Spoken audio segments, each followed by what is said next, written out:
Hey everybody, Laura Caponer here.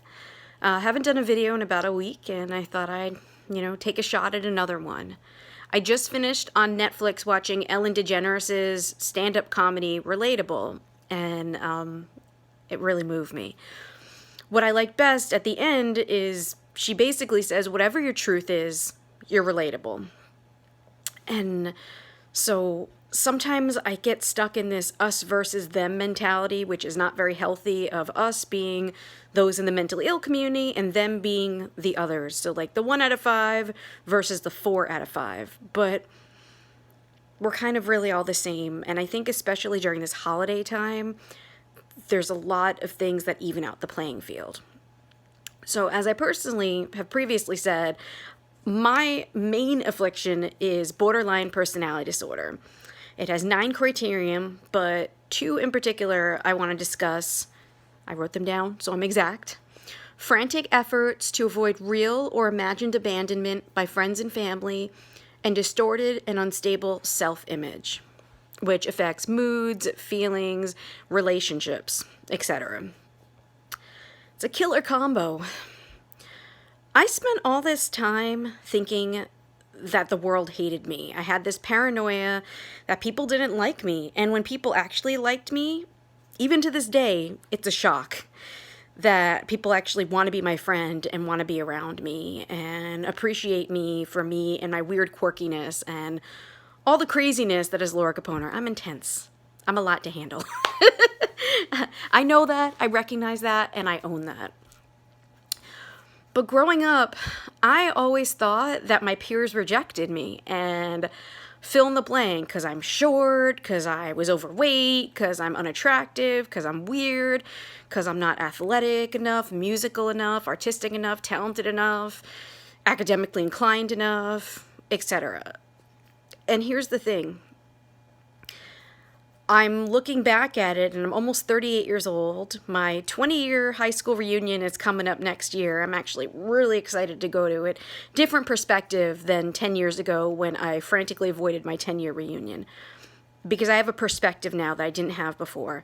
I don't think my peers rejected me. I think I never gave them a chance to reject me. I think I rejected them first. I believe I put up a wall and didn't give people a chance to get to know me or the real me. They knew surface Laura, but I didn't let many people get deeper than that. And when I did develop close friendships with people, after a certain amount of time, I would find a way to sabotage the relationships and end them horribly. So, clean break. I was afraid of letting people get to know the real me, the true me, and then rejecting me. So why even give them that opportunity? And then you have the distorted self-image that what I see is not necessarily what other people see. Now, earlier this week on Facebook, I posted a whole bunch of old photos from middle school and high school.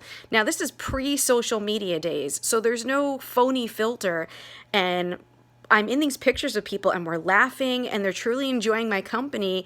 And I kind of post, I always thought I was such a loser, but I guess people really did like me. And the feedback I keep getting from people that knew me back in the day was that I was a pretty likable person. So it's just, I wonder how different my experience in school would have been if I'd given people a chance to get to know me and make that decision for themselves. Maybe I would have been pleasantly surprised at the friends I would have made. And ultimately, maybe I would have learned to love and appreciate myself, which I didn't until about a few years ago. I didn't love myself. I didn't like myself. I didn't think I was somebody who was worthy of the happiness that I saw other people have around me. I felt that way most of my life. And so when I perceived people rejecting me, I thought, obviously, who would want to be friends with somebody like me? Who would want to like somebody like me? But now at almost 38, I'm like, who wouldn't? I'm kind of awesome. I'm learning to have a healthy relationship with myself. And I think a society that focuses so much on romantic love doesn't take into account just the importance of having love in your life in general. And there are so many different kinds. There's love from your family, there's love from your friends, there's love from your peers, coworkers, neighbors, strangers from afar that see your videos and writings and think you're awesome. That's very new for me. But more important than all of those is self-love. If you don't learn to love and appreciate yourself, you can't expect anybody else to. And it took me a lifetime to get to that point with myself. To be okay with people who aren't okay with me. And like Ellen DeGeneres said, I think that's pretty relatable.